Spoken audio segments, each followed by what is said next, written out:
Bonjour, nous sommes le lundi 13 septembre 2021 avec une météo qui semble valable.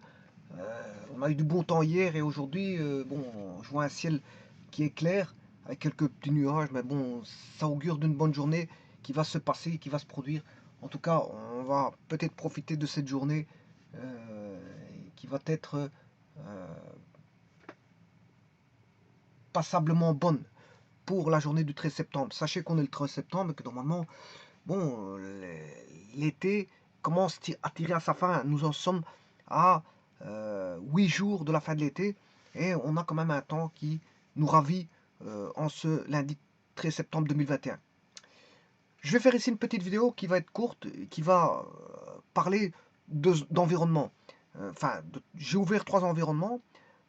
Pourquoi? Parce que généralement, les gens ont besoin d'utiliser un tableur. Alors j'ai ouvert ici 3 environnements de tableurs. Je vais vous les citer par après. Mais dans un premier temps, euh, c'est de voir si on peut passer d'un tableur à l'autre. Bon, ce qui n'est pas toujours le cas en réalité. C'est un souci parce que si vous faites un travail dans un tableur, certains autres tableurs pourront accepter, je veux dire, les données provenant d'un tableur, mais d'autres pas, pas du tout.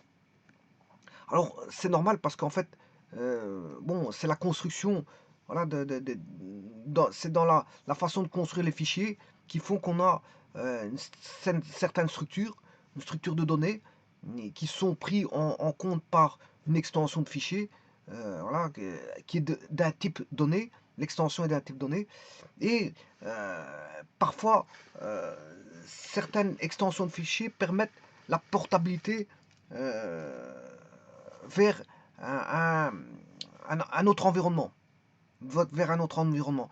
Donc la structure, la structure qui a été définie au départ, bon, elle est standardisée suivant un formatage donné, et donc certains logiciels, bien sûr, je parle en tant que logiciel tableur, hein, je fais pas, voilà, c'est pas je parle pas du dessin, je parle pas, bon, je parle de tableur, tableur tel que Excel. Excel est un tableur. Alors, je parle de la portabilité, de passer d'un fichier contenant des données provenant d'un tableur vers un autre logiciel qui n'est pas du même nom, bien sûr, fatalement, c'est deux logiciels séparés, euh, et d'aller récupérer, bien sûr, les données formatées dans voilà, une structure de données bien définie et sauvegarder sous un nom de fichier avec une extension standardisée, standardisée, eh bien, si cette extension standardisée qui reprend un formatage de données, bon, peut être compris ou pas par euh, un autre, ce qu'on appelle un autre logiciel. Donc ça, c'est un petit peu la portabilité, c'est-à-dire on va transférer des données d'un logiciel vers un autre. Bien sûr, encore une fois, je vous rappelle, je suis en train de traiter ce qu'on appelle les tableurs, voilà, et de voir si je peux passer d'un tableur à l'autre tout en récupérant les données provenant d'un logiciel qui traite du tableur. C'est ce que je veux voir ici. Mais avant toute chose, je vous ferai remarquer qu'ici, bon, euh, si je veux dessiner une droite, bon, je tape droite. Vous voyez que c'est en français. Alors, si vous voulez d'autres langues, il n'y a pas de problème, hein. Vous allez ici, voilà, vous allez dans Options, hein, Options, langue, et là, vous choisissez votre langue, hein. Alors, si je vais par exemple en anglais, ben ici il y a tellement de langues. Voilà, je prends en anglais, English, UK. Voilà, et là il est marqué input. Vous avez vu qu'il était marqué input, introduction. C'est plus de français. Alors maintenant, si je tape droite, il va pas prendre droite, hein. Alors maintenant, si je tape S, bon, je vais introduire. Bon, ça n'a pas.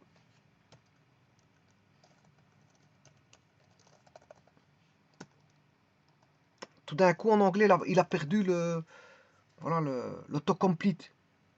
Il a perdu l'autocomplete. Bon, quand je tape DR, à la rigueur DR, il comprendra pas parce que c'est de droite.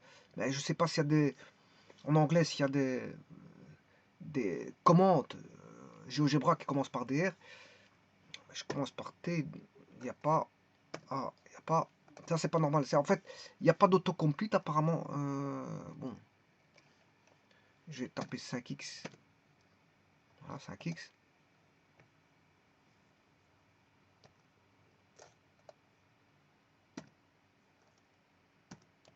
Ouais, non, non, il n'y a pas de. Ici, apparemment, il m'a enlevé l'autocomplete. Bon, alors pour ça, je vais bien sûr remettre en français. Vous allez dans, bien sûr, la barre ici, les trois barres. Vous descendez, vous allez. Ben, attends, tout est en anglais, hein. Vous voyez, il est marqué File New Open, c'est normal, j'ai mis en anglais. Alors, pour remettre, il faut aller dans les Options. Options. euh, Là, vous avez Language. Et je vais remettre en français.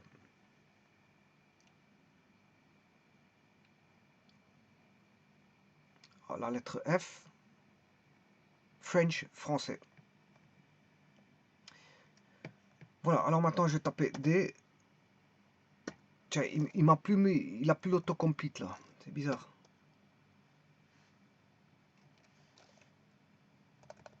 Enfin bref, quand j'ouvrirai un nouveau GeoGebra, j'aurai l'autocomplete, hein. C'est pas un problème. Alors, ceci étant fait, maintenant, je vais ouvrir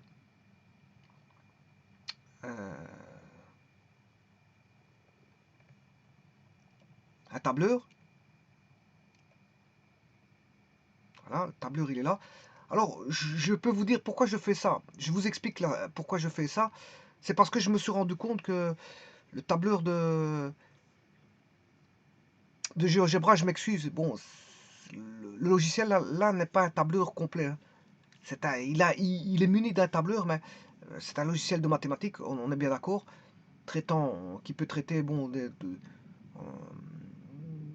beaucoup de domaines des mathématiques, mais il a intégré en son sein, bien sûr, au sein du logiciel, un tableur, mais ce tableur n'est pas très, je veux dire, très costaud, n'est pas très costaud comme pourrait l'être ben, OpenOffice ou encore Excel. Donc, et je remarque aussi quelque chose, c'est que le tableur de GeoGebra, je m'excuse de le dire, mais il faut dire ce qui est la vérité, c'est que bon, il bug assez souvent, hein. Dès le moment où il y a quelques données, ça y est, boum, vous ne savez plus avoir des commandes, vous ne savez, il vous bloque. Il vous bloque. Voilà. Et c'est un petit peu bizarre, hein, et parfois les écritures se mettent de travers. Euh, oh, il y a tout qui est bizarre. Et à un moment donné, quand il y a trop de données, ben, je dirais même pas trop, parce qu'il y a même. Voilà, il peut planter facilement.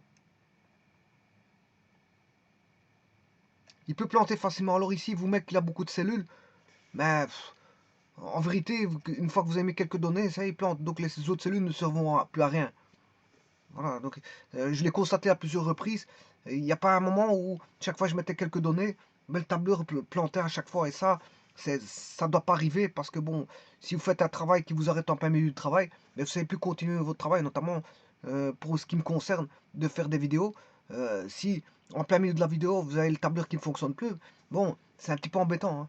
Pour montrer le restant, ben, vous êtes bloqué, hein. Là, c'est pour ça que je me suis rendu compte que ce tableur-là, le tableur de GeoGebra, je m'excuse de l'expression, mais c'est à revoir.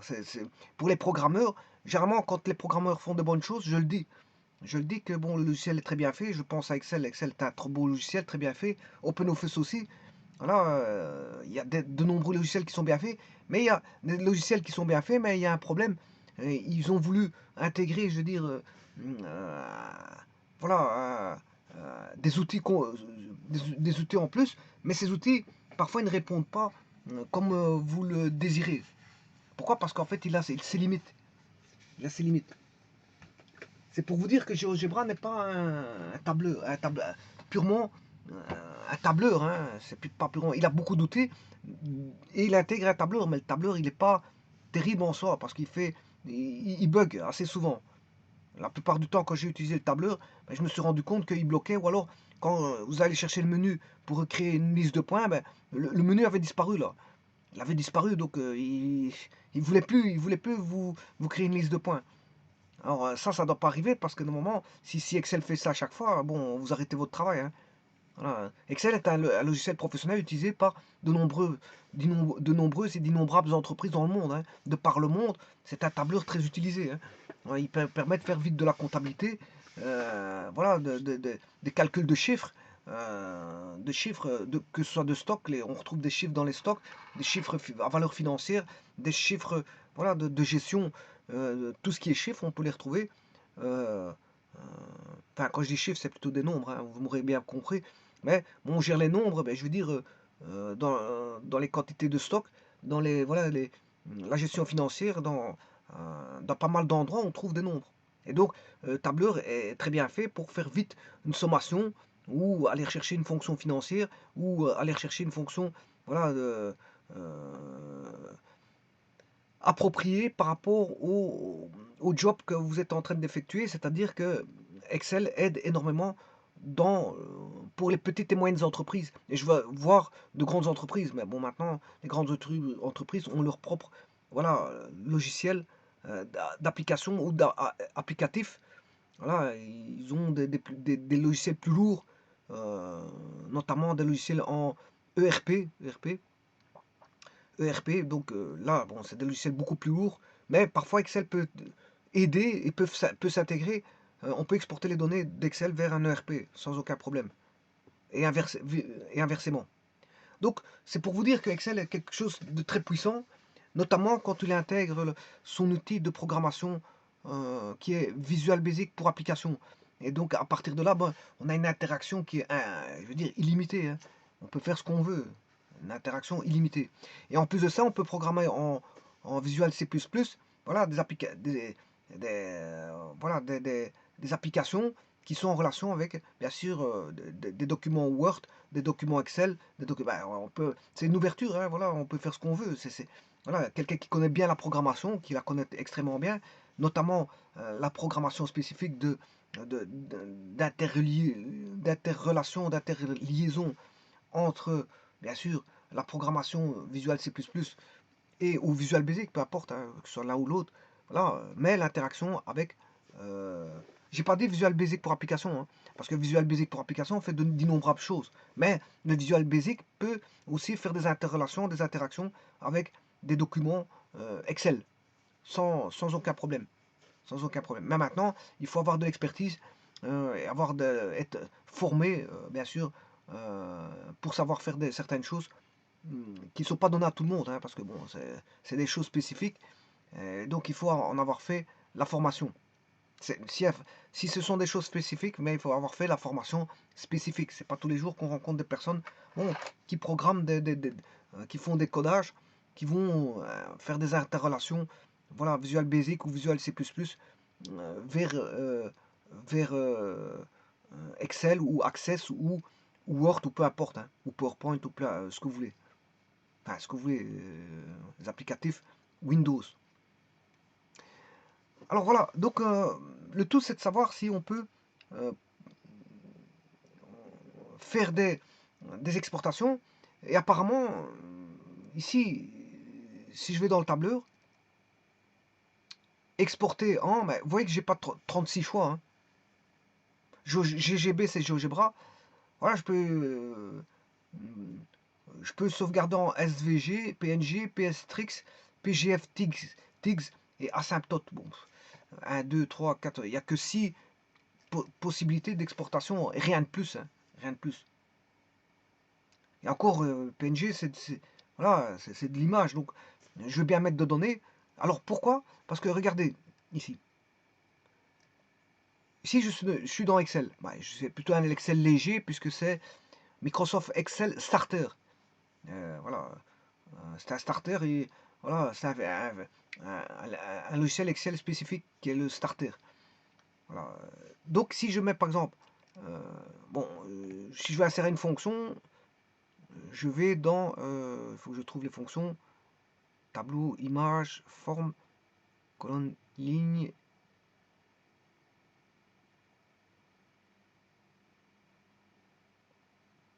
Alors, où sont les fonctions?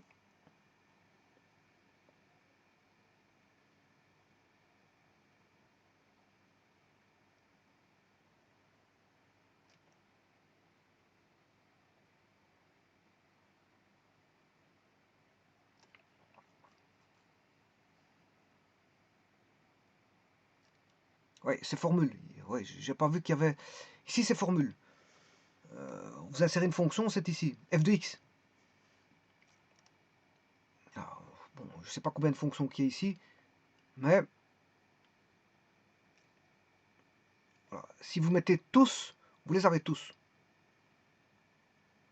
Voilà. Alors, par exemple, je vais insérer pi ici. Alors, pi, c'est ça. Donc, je fais ceci, insérer. Et alors, je peux aller par branche. Finance, vous avez toutes les finances. Je ne sais pas combien il y en a, il faudrait que je vois quoi, faudrait que je les calcule.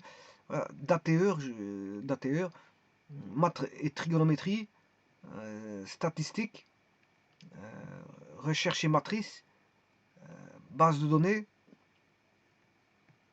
texte, logique, information.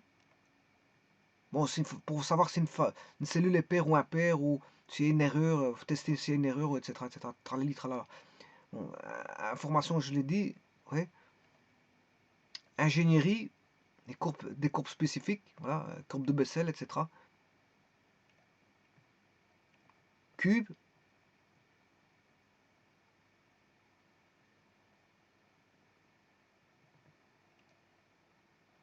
et comptabilité. Bon, ouais. Et si vous les mettez tous, ben, vous aurez toutes les fonctions. Alors on peut avoir aussi les dernières utilisées, mais ça, bon, voilà. Là, elles sont toutes. Alors maintenant, je vais taper une fonction qui va aller rechercher le nombre pi. Voilà. Vous voyez que j'ai dû mettre une parenthèse. Vous avez vu, je vais bien recommencer. Je tape égal, je tape pi, parenthèse, voilà. Je ferme la parenthèse. Voilà, il va chercher la fonction pi. Bon, et c'est il va chercher tout simplement une constante. Voilà, donc 3, 14, 15, bon, les formater avec un nombre de décimales donné. Je peux changer le formatage, mettre 2 décimales, 3 décimales. Bon,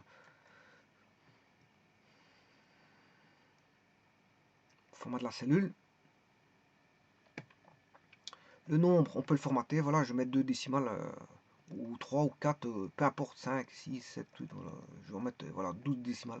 Je sais pas jusqu'à combien de décimales je peux aller.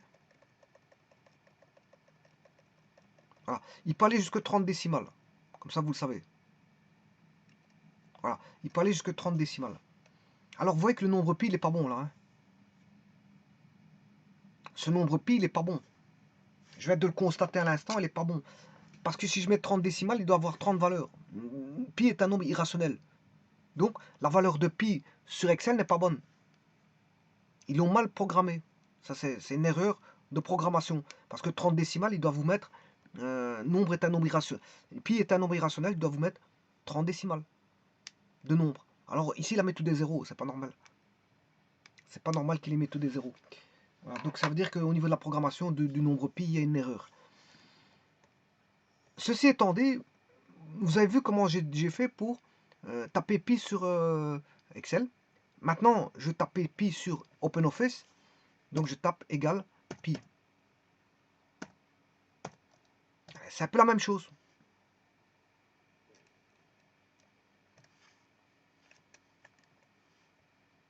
Voilà, je vais formater les cellules.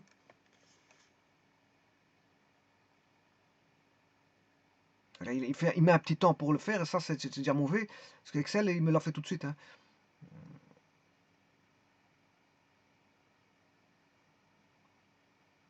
Ouais. Là, à mon avis, il a planté. Bon, est-ce que je peux en chercher un deuxième? Ah voilà, il l'a mis. Alors, décimale.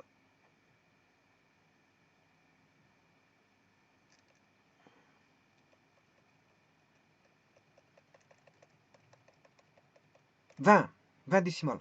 Bon, on va faire OK. Voilà, et là, il y a aussi une erreur. Il ne peut aller que jusqu'à 20 décimales, alors qu'Excel va jusqu'à 30 décimales. Voilà. Alors, ben, je vous rassure que Excel est beaucoup plus puissant que voilà, OpenOffice. Hein. Bon, on voit bien, là, il y a déjà une limitation. Il y a 20 décimales et l'autre, il y a déjà 30 décimales. Donc, c'est pour vous dire. Bon, OpenOffice, c'est une palabre copie d'Excel. Hein. Voilà, OpenOffice, c'est une copie d'Excel. Voilà. Excel a toujours été, je veux dire, un logiciel reconnu, hyper reconnu, voilà, parmi toutes les PME, les PME, PMI, petites et moyennes entreprises. Bon, mais ici aussi, il y a une erreur hein, sur... la programmation fait une erreur, hein, parce que Pi ne se termine pas 79 comme... bon, que ce soit pour Excel ou OpenOffice Calc, il y a une erreur et il s'arrête à 79. Donc, il y a une erreur de programmation, je vous le dis tout de suite. Comme ça, vous le savez.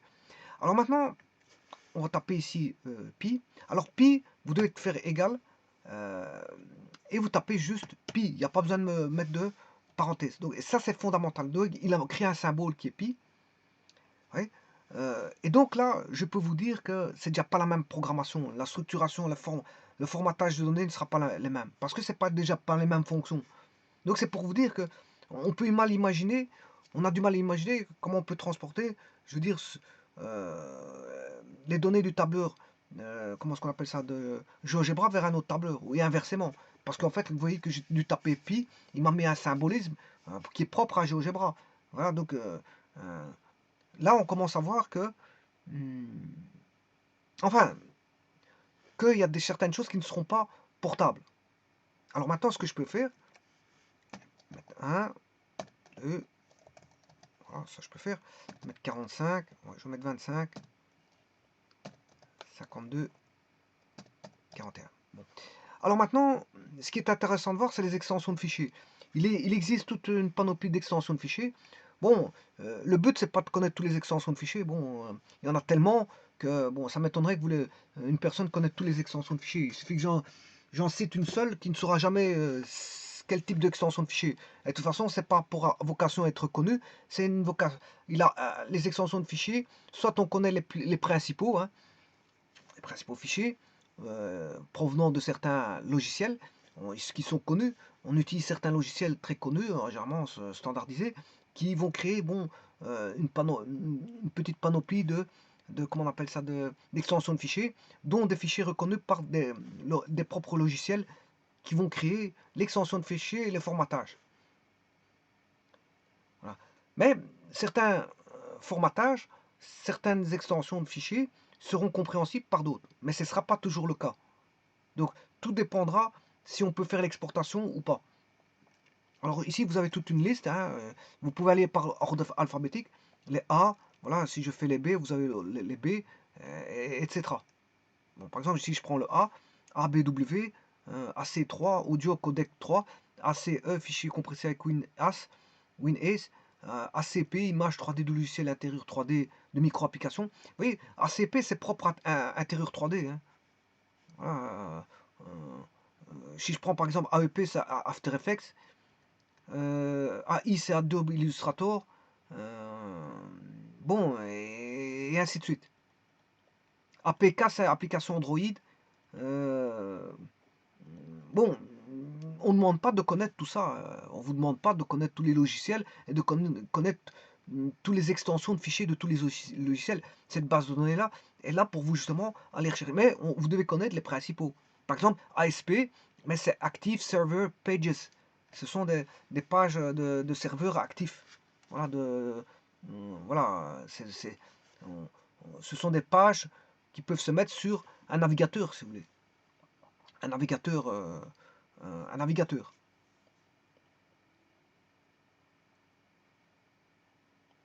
Alors vous reconnaissez ASM de Assembly, fichier source assembleur, ça bon c'est connu. Certains sont connus. Bon ben voilà. Alors Atom c'est fichier XML.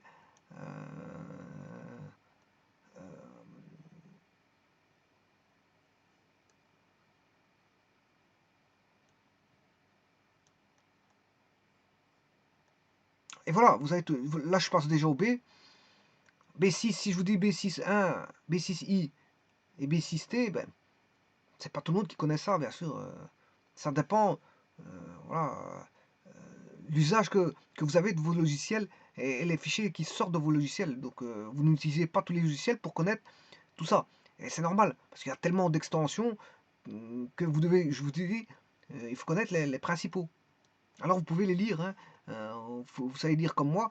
Donc, voilà, par exemple, si je prends BIC, c'est un fichier Bing Vidéo. Et là, c'est la société RadGame Tools, voilà, qui produit, qui a configuré ce genre de fichier vidéo. Alors bin, c'est fort connu aussi, c'est un fichier binaire. Alors BMP, vous reconnaissez, c'est un fichier bitmap. Voilà, c'est une carte de bits. Voilà, une carte de bits. Elle est donnée, bon, les couleurs sont données sous forme d'une carte de bits, ainsi que la structure du dessin. Structure du dessin qui dépend bien sûr d'une carte de bits.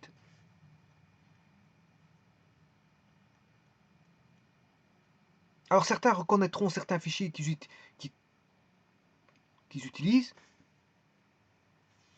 hein, parce qu'on n'utilise pas tous ces extensions, bien sûr. Ça dépend du fichier que vous utilisez. Alors on est déjà dans les C. Alors C, c'est un fichier source, ça vous reconnaissez. Euh, c'est un fichier source de C, ça vous reconnaissez. Si vous faites du C, ben, vous allez avoir des fichiers d'extension .c. Alors CBP, c'est aussi, je crois que ça vient du C++ aussi, puisque ça veut dire non, oui, ça vient du C++, qui est CodeBlocks Project. C'est un projet CodeBlocks. Voilà, c'est provenant de CodeBlock que je possède ici dans mon ordinateur. Alors, CC, c'est fichier source C++. Alors, pas confondre C et CC. C, c'est un fichier C, et CC, c'est un fichier C++.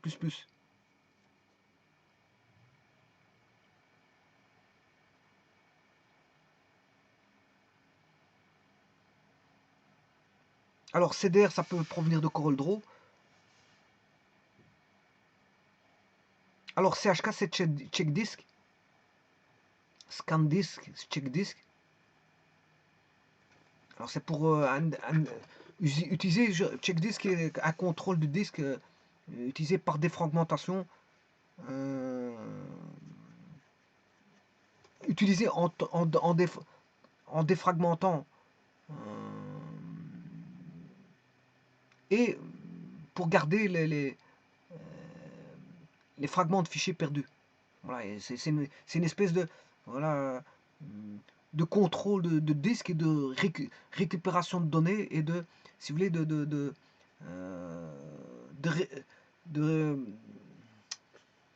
réparation de fichiers. Voilà, et ainsi de suite.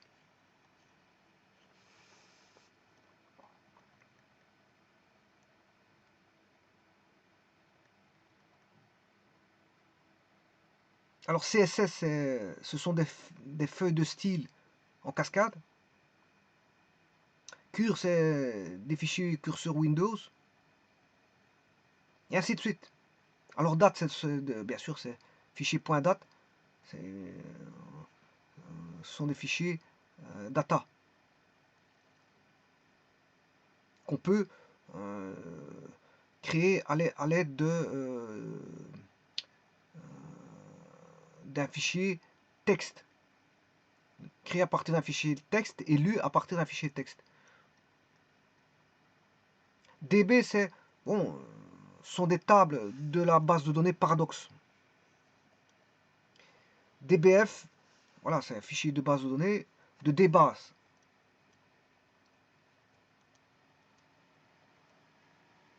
Alors dev, projet, c'est bon, ça provient de enfin dev plutôt, dev ça vient des projets dev C++. Et ainsi de suite. DLL, bien sûr, ce sont des librairies de liens dynamiques. Ce sont des librairies, hein, voilà. Enfin, une DLL ou des DLL. On peut avoir une DLL, c'est une librairie. Des DLL, c'est plusieurs librairies.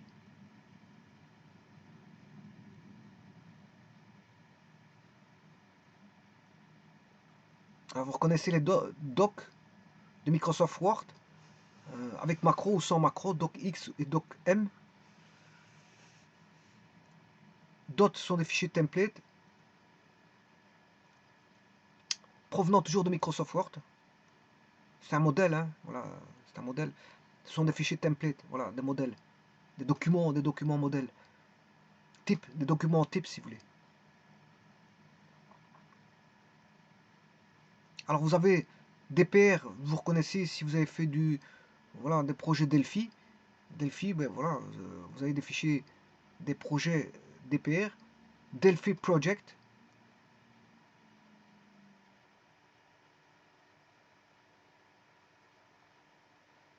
Alors il y a DSK, qui est un disque virtuel de VMware.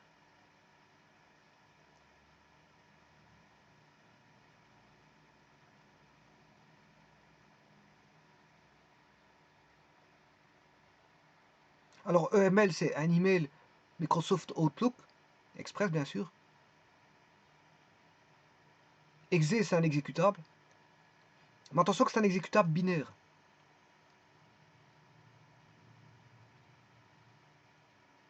F, c'est Fortran. Alors si voilà, vous avez F90, c'est Fortran 90, F95, c'est Fortran 95. F, c'est archive. FBK, c'est un, voilà, un backup financier. Alors qui provient de Navision. Navision. Navision.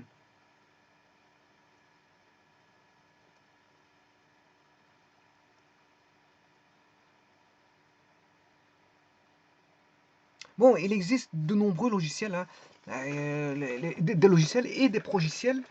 Et bon, il y a des sociétés indépendantes qui fabriquaient, voilà, ce qu'on appelle des. Je crois qu'il y avait Navision. Bah, il y a eu beaucoup de logiciels qui étaient des ERP et qui créaient leurs propres extensions, hein. Voilà, chaque fois que vous allez créer un ERP, vous allez coder, vous allez avoir vos propres extensions. Euh,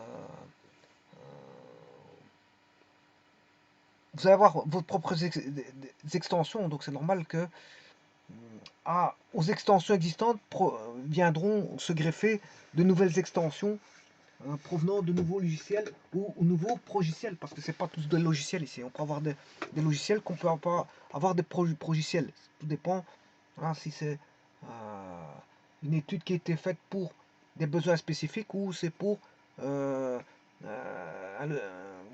des programmes qui sont faits à grande échelle ou pour du standardisé en fonction d'une demande.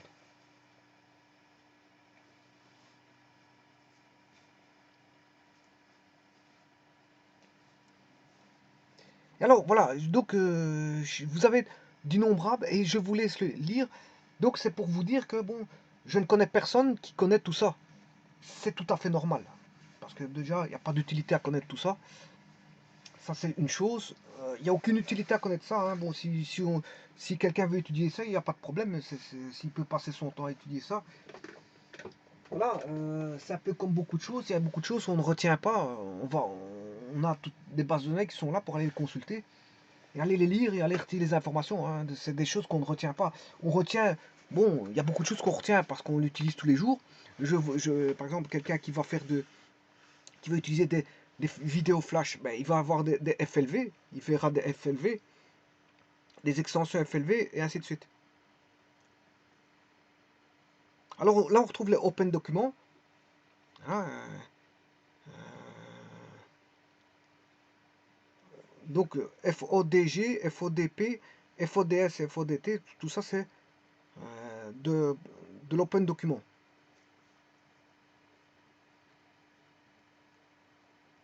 Alors on est au G.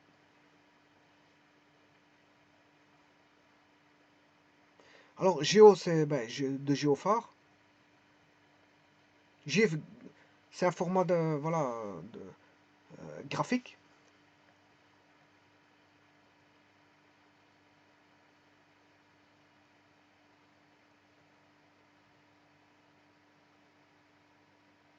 Alors GP c'est pour les guitares. Voilà, guitare pro 7, 3, 4, 5, 6. GP, guitare pro. GSM c'est des bon, on peut retrouver de Archicad. Archicad, des fichiers GSM de Archicad.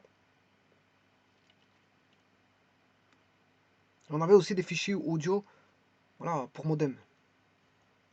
Et ainsi de suite. H. Là, ça, Headerfile, vous retrouvez ça en C. H++ et C++, Headerfile, fichier de source C++. Non plus de C, mais C++. HCOM, fichier audio Macintosh. Et ainsi de suite. HLP, c'est reconnu, c'est help. Fichier d'aide. Et ainsi de suite. Bon. Donc les fichiers d'aide ont leur propre extension HLP. Qui se mettent dans un navigateur pour, bien sûr, pour consultation. Hein. Donc le navigateur permet, si vous voulez, de lire des fichiers HLP.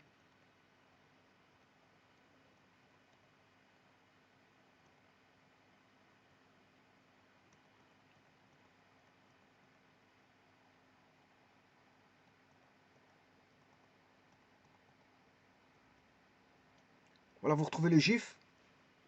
Attention que c'est avec un J. JPEG, format JPEG, avec un J. Là, vous avez le JPEG, Joint Photographic Expert Group. Voilà, il y a JPE, JPEG et JPG et JPS. Bon, vous reconnaissez JavaScript, JS et JSE. JSF, manette Xbox 360. Et bien sûr JSP, Java Server Page. Ce sont des pages, bien sûr, de serveurs Java.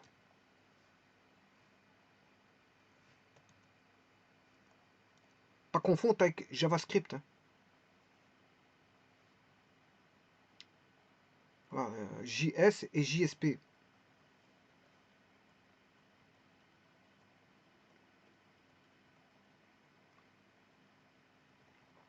On arrive au L. Alors, LNK, link, c'est un fichier binaire aussi.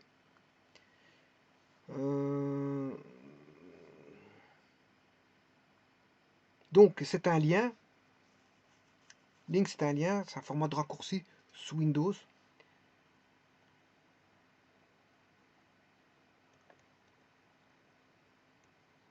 Et ainsi de suite. Bon, là, j'arrive au M. Mac. De macro. Et ainsi de suite. Voilà, donc vous pouvez consulter. Vous allez tout simplement taper. Vous tapez pour avoir tout ça. Et alors, ça va jusqu'au Z. Hein. Donc, on ne demande pas de connaître ça par cœur. Je connais personne qui connaît ça. Mais en tout cas, vous pouvez aller les consulter facilement. Il n'y a pas de voilà, il n'y a pas de honte à ne pas connaître une extension de fichier. Hein. Bon, si une personne vous pose une question, vous pose ouais, est-ce que vous connaissez? Bon, il n'y a pas à se moquer d'une personne qui ne connaît pas une extension de fichier, parce que bon, si la personne pose une question sur une extension de fichier, bien sûr, il faut connaître les principales extensions de fichier, celles notamment dont vous utilisez principalement des logiciels au quotidien. Là, vous devez connaître et certaines extensions de Windows, oui. Mais voilà, on ne demande pas de connaître tout ça. Bon, parce qu'on peut retourner la question à la personne, est-ce que tu ne connais pas le nom du fichier? Si vous rétorque que vous ne savez pas, voilà, l'extension ben, l'extension d'un fichier, bon, si maintenant vous utilisez tous les jours le fichier, bon, des fichiers de ce type d'extension, ben, là, vous devez connaître ça. C'est normal que, bon, si vous posez la question, vous devez connaître. Mais maintenant, si il vous pose une question, on vous pose une question voilà, que vous ne connaissez pas l'extension de fichier, c'est tout à fait normal parce qu'il y en a toute une panoplie. Donc on pourrait retourner la question à la personne qui vous pose la question en lui rétorquant s'il ne connaît pas voilà, une extension bien définie. Il ne la connaîtra pas parce qu'on ne peut pas connaître tout. C'est ça que je veux dire. Donc à ce moment-là, c'est pas des choses qui demandent des connaissances, euh, sauf pour des choses qui sont utilisées tous les jours. Voilà, ou des choses qui sont utilisées au quotidien par beaucoup de personnes. Voilà. Sinon, vous venez dans la liste d'extensions de fichiers ici, vous tapez liste d'extensions de fichiers Wikipédia et vous aurez toute la liste d'extensions de fichiers.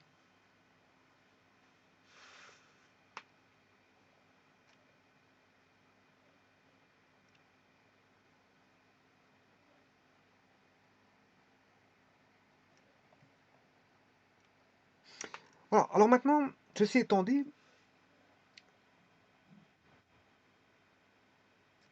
je vais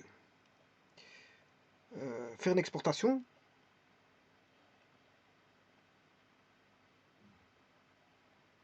Alors ici, je fais enregistrer sous.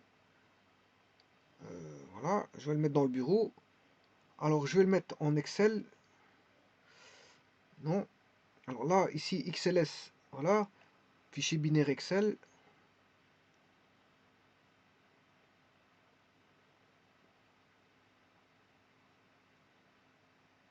XML. CSV. Macintosh. Silk. XPS. Voilà, Open Document ODS. C'est celui-là que je vais choisir. Voilà. Je l'enregistre. Oui, il vous dit que ce classeur peut contenir des fonctionnalités non compatibles. C'est tout à fait normal parce qu'il y a des formules qu'il ne reconnaît pas de l'autre côté. C'est tout à fait normal qu'il ne pourra pas les faire, hein. Ça, il vous le dit stricto sensu. Il vous le dit, bon, je veux bien exporter, mais s'il y a des formules que je ne connais pas, tant pis, il faudra les retaper. Donc moi, ici, on clarifie la donnée en disant oui, il n'y a pas de problème. Bon. Alors ceci étant fait, ben maintenant, je vais rechercher OpenOffice. Hein, je vais ouvrir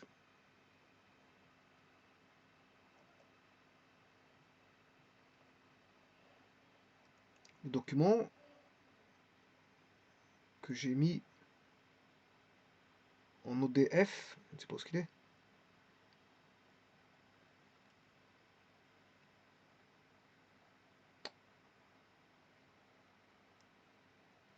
Là, ODF, ODS. Je vais ouvrir. Le document classeur est verrouillé par édition.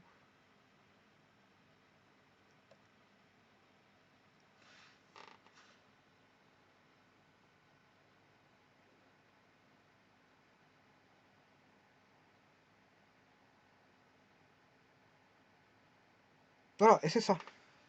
Alors, je vais recommencer la manœuvre, hein. Ouais, parce que je vais mettre par exemple, on va mettre 5, 12 égale 5 fois 12. Voilà, 60. Donc là, je vais de nouveau enregistrer. Fichier, enregistrer sous. Alors, comme je vais passer sur un document OpenOffice, j'enregistre. Oui, oui. J'ouvre OpenOffice. Fichier, ouvrir. Chercher l'ODS qui est là. Ouvrir. J'ai ouvert le mauvais document. Ouvrir.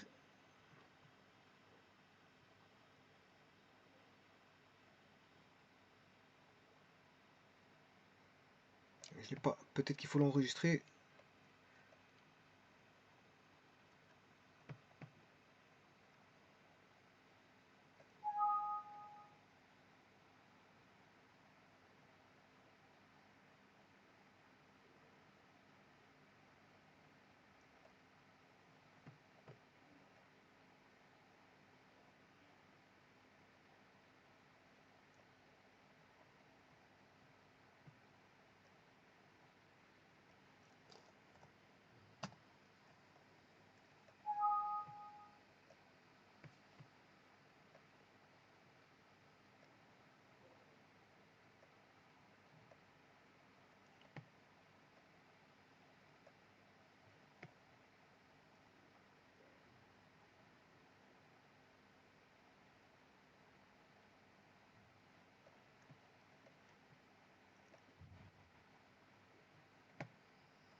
Voilà, le 5.12, il est là.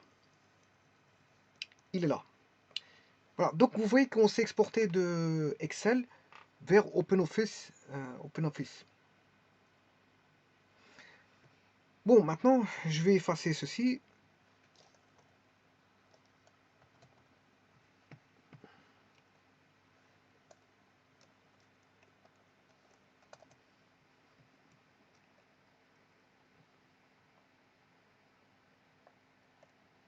Voilà, je crée un nouveau classeur et je vais mettre, bon, les formules ici, bon, vous voyez, il y a barre de formule.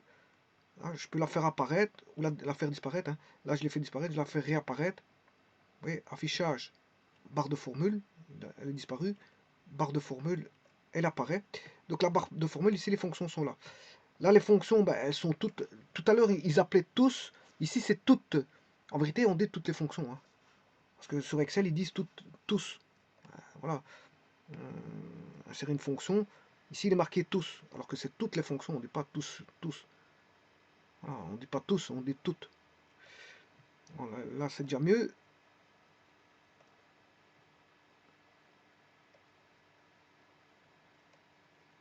Voilà. Et là, je ne sais pas combien de fonctions qu'il y a, mais en tout cas, on les a toutes ici. Ou alors, je peux aller par, voilà, soit les catégories, base de données, elles sont là, dateur comme dans Excel, hein, financière, information comme dans Excel, pour voir si une case est impaire ou paire, ou enfin, si c'est une erreur ou pas, logique, hein, mathématiques, là on retrouve les trigonométriques hein, aussi, les matrices, c'est un petit peu une palabre copie de, voilà, là vous avez les fonctions statistiques d'Excel, c'est une palabre copie d'Excel, voilà, classeur, euh, c'est matrice, ça c'est matrice aussi, bon, c'est un petit peu des matrices, quoique bon, recherche horizontale, verticale, on peut retrouver ça dans les matrices hein, sur Excel. Si je vais là, ici, taper une brève description de ce que vous voulez, non, tous, on va aller par ordre alphabétique, on va le retrouver, voilà, recherche H, et là,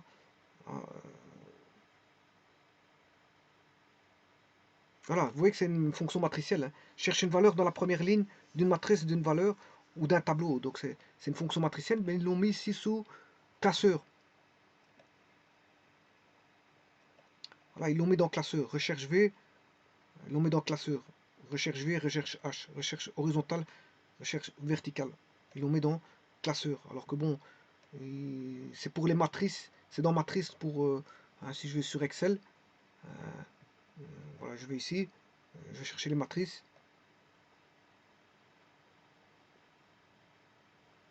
Recherche et matrice.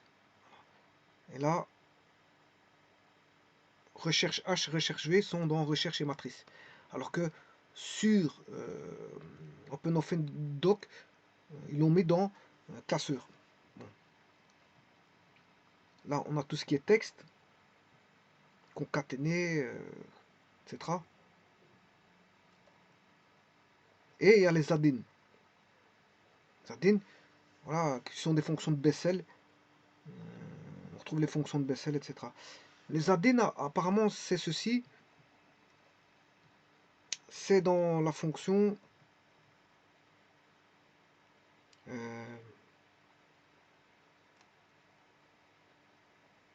ingénierie.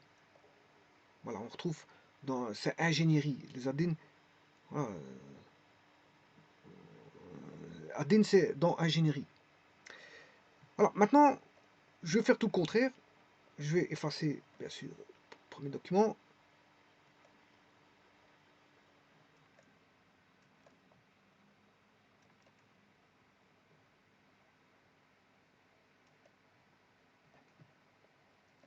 Je vais créer un document. Ici, je vais mettre 47 3 2 égale 47 plus 3 moins 2. 48. Bon, maintenant, je vais fichier exporter.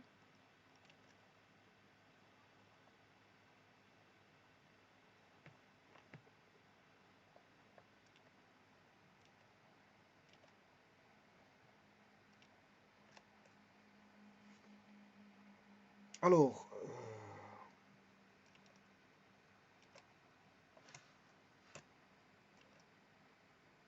là, il est en PDF. Bon, fichier exporter, exporter.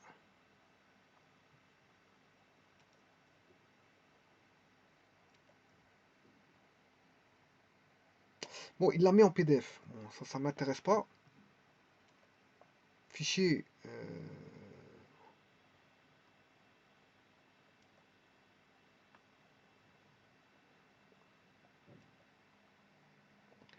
Alors, ici, je ne vais pas le mettre en ODS. Bon, en XLS. Je ne sais pas quel Excel que j'ai.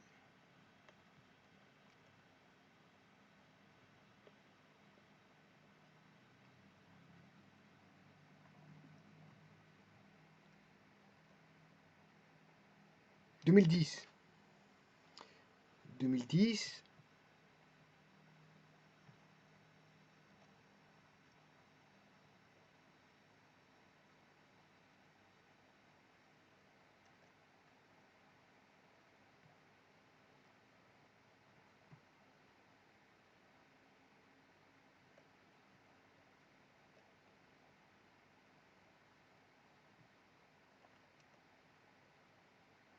Donc 2010. Un 97 suffit. Bon, je peux le mettre en Excel. Il va. En XLS 97, c'est bon. 2000.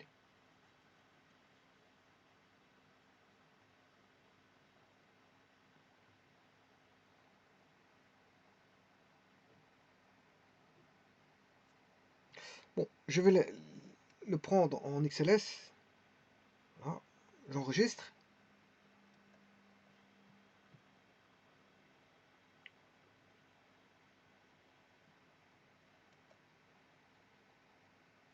Voilà. Je vais chercher Excel. Ouvrir.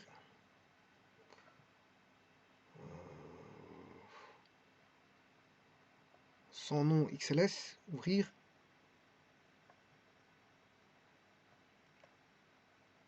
Et voilà. L'importation était faite. Donc vous voyez, vous devez passer d'un logiciel à l'autre en fonction des, comment on appelle ça, comment est-ce qu'on appelle ça, donc la portabilité est possible. Le tout c'est de voir les extensions de fichiers si c'est possible de le faire ou pas. Il faut vous regarder aussi la date de votre logiciel par rapport à la date du fichier. Si la date du fichier est trop, s'il est récent par rapport à un logiciel qui est ancien, ben, le logiciel ancien ne pourra pas lire le fichier récent. Il faudra changer l'extension du fichier en un fichier vieux, en un vieux fichier, reformaté en un fichier vieux. Bon, si c'est possible, c'est pas toujours possible. Si c'est possible, je dis. Bon, maintenant, voyons voir avec ceci. Là,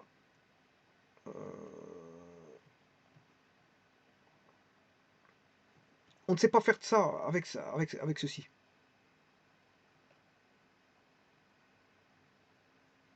On ne sait pas le faire. Parce que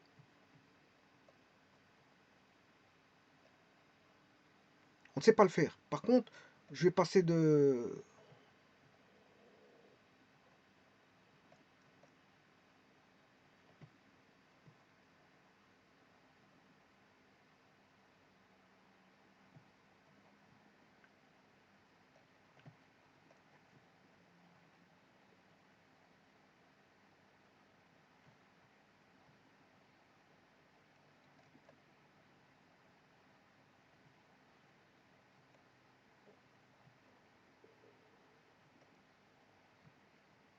On ne sait pas le faire. Bon, je vous le dis. Je peux télécharger quelque chose. Mais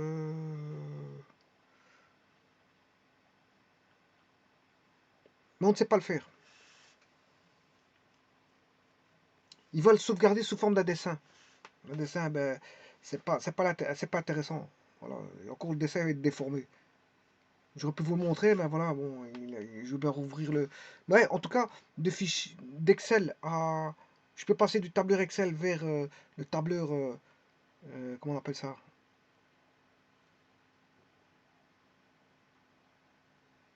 OpenOffice. Et inversement, d'OpenOffice vers Excel. Mais par rapport au tableur de GeoGebra, bon, on ne sait pas le faire. On ne sait pas le faire parce que déjà les extensions, il n'y a pas autant d'extensions. On ne sait pas gérer les extensions facilement. Ici, on a beaucoup d'extensions, hein. Regardez, si je vous dis enregistrer sous, regardez toutes les extensions que je peux changer en plusieurs, pas mal d'extensions, hein. Euh, mais ici, en aucun moment, je peux repasser par quelque chose qui serait du GeoGebra.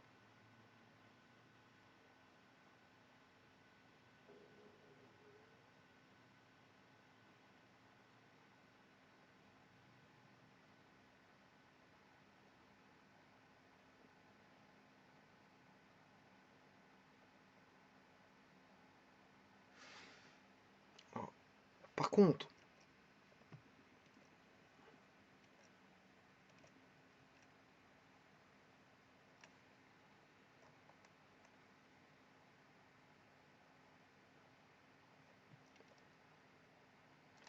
voilà. Ceci dit, de toute façon, c'est normal parce que je vous ai montré tout à l'heure le pi, c'est déjà pas les mêmes fonctions. Voilà. Il y en a, il faut mettre des parenthèses et l'autre, je tape pi. Donc les commandes ne seront pas reconnues. C'est pour ça. C'est juste pour ça.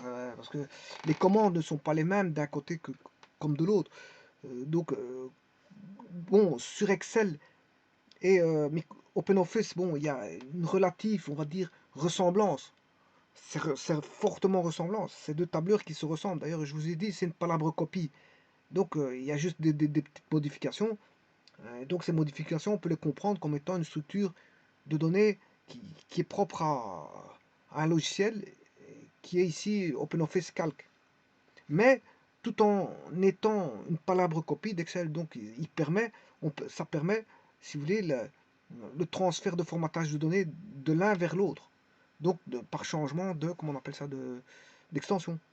Mais maintenant, aller faire ça avec GeoGebra, ben, GeoGebra, c'est complètement différent. C'est complètement différent. Il ne reconnaîtrait pas les formules ni d'Excel, ni euh, de sa palabre copie qui est OpenOffice Calc. Donc, on ne sait pas faire renvoyer des données vers. Maintenant, ce qu'on peut faire, c'est peut-être une copie. Une copie, encore, il ne comprendra pas les formules, hein. Si je mets des formules dans la copie, je peux mettre des nombres. Oui, ça, il fera la copie des nombres. La copie cellulaire des nombres purs, il le fera. Mais ça, c'est une copie, c'est pas une exportation. C'est juste une copie. Pourtant qu'il n'y a pas de formule, parce que s'il y a des formules, il va se poser peut-être à certains endroits des questions. Des copies, ça je peux faire, mais une exportation, euh, ça ne le fera pas. Une exportation d'Excel vers GeoGebra, une exportation de, en gardant bien sûr l'extension XLS, enfin en repassant du XLS vers du GGB, il ne le fera pas. Ou du ODS vers du GGB, il ne le fera pas. Donc c'est pour vous dire que on est limité avec GeoGebra. On ne peut pas aller rechercher, travailler dans un tableur et récupérer les données. On peut le faire si on, par copie, mais encore faut-il qu'il n'y ait pas de formule que GeoGebra ne comprenne pas, parce que là, copie, il peut faire les copies. Ça, c'est pas un problème, ça.